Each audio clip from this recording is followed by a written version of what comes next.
தமிழகம் முழுக்க இந்த மது போதை ஒழிப்பு பொதுக்கூட்டம் நடந்தாலும் எனக்கு முதலிலே வாய்ப்பு கொடுங்கள் என்று சொன்னவர் உங்கள் வீட்டு பிள்ளை நத்தம் தொகுதி முழுக்க அறியப்படுகிற நமது தம்பி நத்தம் பூமி அம்பலம் அவர்கள். நான் ஏற்பாடு செய்கிறேன் அப்படின்னாரு. தமிழகத்துக்கே முதல்ல இங்கதான் ஆரம்பித்திருக்கிறோம். இந்த கூட்டத்தில் மட்டும்தான் நான் கலந்துக்கிறேன். ஏன்னா முதல்ல ஆரம்பிக்கிறோம், அண்ணன் வரணும்னு தம்பி சொன்னான். அவன் முதல்ல இந்த டேட்டு கேட்டதுக்கு காரணம் இப்பதான் புரியுது.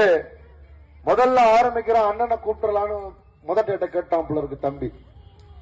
பரவாயில்ல, எதுவா இருந்தாலும் தைரியமாக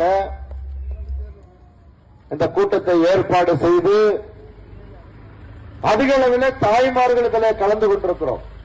முத்திரையர் ஓட்டு முத்திரையருக்கேன்னு சொல்ற இந்த முத்திரையர் இந்த மக்களுக்காக எத்தனை கிராமங்களில் சென்று இந்த மக்களுடைய அடிப்படை தேவைகளுக்காக நின்னேன்னு கேளுங்க. இப்ப தம்பி பூமி இருக்கா, இது கணக்கு இருக்காது, ஒரு 15-20க்கு மேற்பட்ட கூட்டங்களை நடத்தி இருப்பான் இந்த இடத்துல. இந்த தொகுதியில 20க்கு மேற்பட்ட 30க்கு மேற்பட்ட கூட்டங்களை நடத்தி இருப்பான், ஆர்ப்பாட்டங்களை நடத்தி இருப்பான், போராட்டங்களை முன்னெடுத்திருப்பான் மக்களுடைய பிரச்சனைகளுக்காக. அந்த பூமி இந்த தொகுதியில சொல்லலாம் முத்திரையர் ஓட்டு முத்திரையருக்குன்னு சொல்லலாம். ஆனா தொகுதிக்கே சம்பந்தம் இல்லாத ஒருத்த வந்து முத்திரையர் ஓட்ட முத்திரையருக்குன்னு சொன்னா அந்த வீர தாய் மாதிரி பேசினா தாய்மார்கள் என்ன பண்ணணும்? செருப்பு எடுத்து மூஞ்சிலே ஒரே அட்டி, தலைவனாவது மயிராவது ஓடிப்போ நாய. தேர்தல் வந்தா மட்டும்தான் நிப்ப. ஏன் தம்பி பூமி கடைசியா கூட மது ஒழிப்பு பொதுக்கூட்டம் நடத்தினான்டா, காவல்துறை அனுமதி கொடுக்கல. அந்த கொடியை புற அவனே நட்டான், விளம்பர பலகையை புற அவனே வச்சான். அவனும் அவன் கூட இருக்க தம்பிகளோ ஒன்றிய செயலாளர்களோ 2 நாள் தூங்காம இந்த கூட்டத்தை ஏற்பாடு செய்தார்கள். உங்களுக்கு என்ன மணல்ல இருந்தா பணம் வருது கேக்குறீங்களே திமுக பிரமுகர்களே, அதிமுக பிரமுகர்களே, உங்களை மாதிரி எங்களுக்கு என்ன ஒயின் ஷாப் சந்து கடையில இருந்து பணம் வருதா?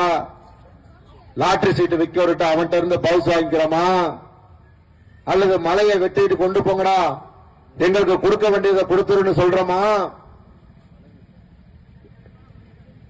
இன்னும் சொல்ல முடியாத தொழில் நிறைய இருக்கு. அவங்க பாக்குற தொழில் தாய்மார்கள் இருக்கீங்க. எல்லாத்திலையும் பணத்தை பார்த்து கொண்டு அவன் கூட்டம் கூட்டணும். இன்னைக்கு ஆளுங்கட்சி ஒரு ஒன்றிய கூட்டம் போடணும்னு சொன்னா காசு இல்லாம இந்த ஒரு 300 பேரை 250 பேரை திரட்டிட்டான்னு சொன்னா நான் கட்சியை கலைச்சிட்டே போயிடுறேன்.